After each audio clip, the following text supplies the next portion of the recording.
Bonjour à toutes et à tous et bienvenue dans ce nouvel épisode de podcast dédié à l'écriture, au récit de vie et à tout ce qui touche à la magie des mots. Aujourd'hui, nous allons aborder une question qui, je suis sûre, résonne chez beaucoup d'entre vous. Faut-il écrire pour les autres ou pour soi ? Cette question est essentielle car elle touche à la motivation même qui nous pousse à écrire. Pourquoi prend-on la plume ? Est-ce pour exprimer des émotions profondes, se libérer d'un poids intérieur, ou bien pour toucher, informer, divertir un public, peut-être même un peu des deux? Dans cet épisode, nous allons explorer ces différentes facettes de l'écriture et tenter de répondre à cette question en apparence simple, mais en réalité pleine de nuances. Commençons par l'écriture pour soi. Pour beaucoup, écrire est une façon de reconnecter avec soi-même. C'est un acte introspectif qui permet de mieux se comprendre, de mettre de l'ordre dans ses pensées. Écrire pour soi, c'est prendre le temps de s'écouter, de se questionner, de se découvrir. Prenons l'exemple du journal intime, un classique dans l'écriture personnelle. Ce journal devient un confident, un miroir de notre âme, où l'on peut se dévoiler sans crainte. On y couche ses peines, ses joies, ses angoisses, ses espoirs. C'est un espace de liberté totale où l'on peut être vrai et authentique. Et c'est peut-être là l'un des plus grands bénéfices de l'écriture pour soi, la possibilité d'être soi-même, sans masque, sans filtre. Mais l'écriture ne se limite pas au journal intime. Elle peut aussi prendre la forme de poèmes, de récits, de lettres que l'on ne destine à personne. C'est une manière de donner une forme tangible à ce qui nous habite. Parfois, ces écrits ne sont jamais partagés. Parfois, ils le sont bien plus tard, une fois que l'on se sent prêt à dévoiler une partie de cette intimité. Il est intéressant de noter que de nombreux écrivains célèbres ont commencé par écrire pour eux-mêmes. Virginia Woolf, par exemple, tenait un journal dans lequel elle notait ses réflexions quotidiennes. Ce journal a été pour elle un moyen de clarifier ses pensées, de structurer ses idées avant de les transformer en romans. Cela montre bien comment l'écriture pour soi peut être une première étape vers une œuvre plus grande. En outre, écrire pour soi peut avoir un impact thérapeutique.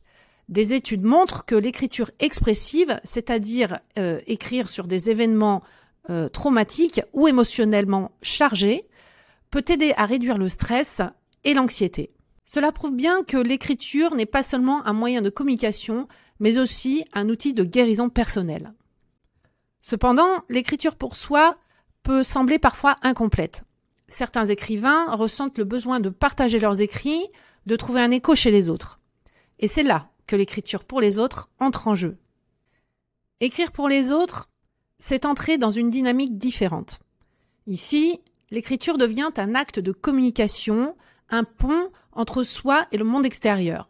On ne cherche plus seulement à exprimer quelque chose pour soi-même, mais à transmettre un message, à toucher, à émouvoir, à captiver un lecteur. L'écriture pour les autres implique souvent une réflexion sur le lecteur. Qui est-il ? Qu'attend-il ?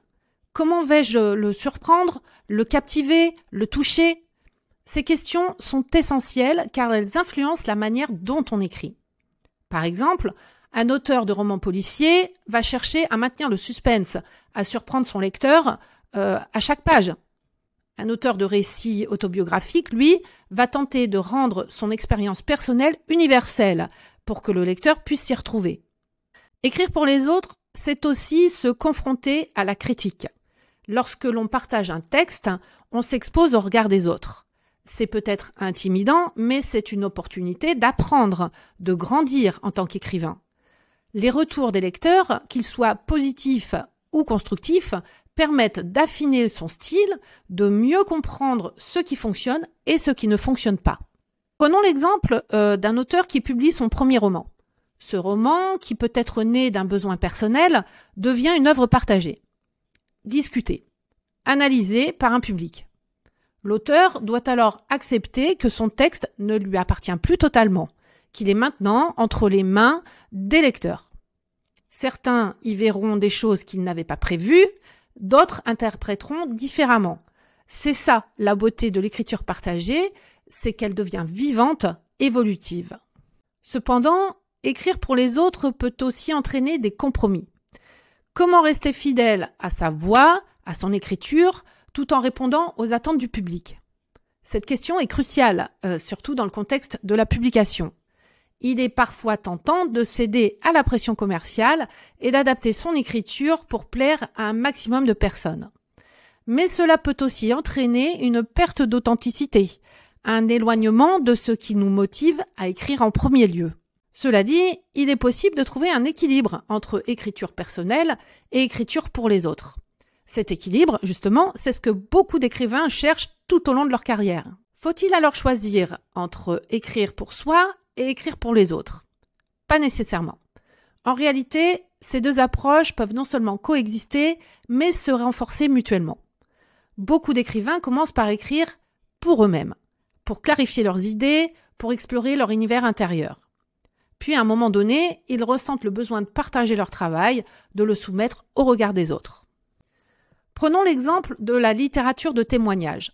Des auteurs comme Anne Frank ont écrit pour eux-mêmes, pour survivre à l'horreur de ce qu'ils vivaient.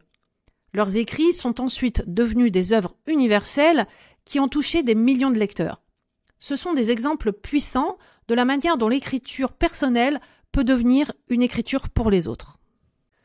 De même, dans la fiction, certains auteurs commencent par écrire des histoires qui leur sont très personnelles, puis ils trouvent un moyen de les universaliser.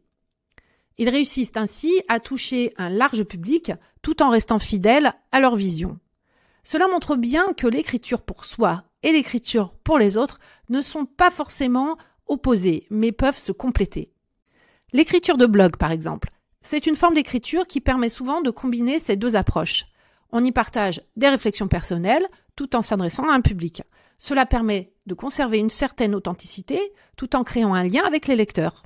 En définitive, il n'y a pas de bonne ou de mauvaise réponse à cette question. Certains écriront principalement pour eux-mêmes, d'autres trouveront leur épanouissement dans l'écriture pour les autres, et d'autres encore alterneront les deux. L'essentiel, c'est de trouver ce qui vous convient le mieux, ce qui vous motive à écrire. Ce qui est certain, c'est que l'écriture est un outil puissant, capable de transformer à la fois celui qui écrit et celui qui lit. Alors, que vous écriviez pour vous-même ou pour les autres, l'important, c'est de rester fidèle à votre voix, à votre écriture et à vos intentions. Le reste suivra. Merci de m'avoir écouté aujourd'hui. Si cet épisode vous a plu, n'hésitez pas à le partager, à laisser un commentaire et à vous abonner pour ne manquer aucun de mes prochains podcasts. À très bientôt pour un nouveau sujet passionnant autour de l'écriture.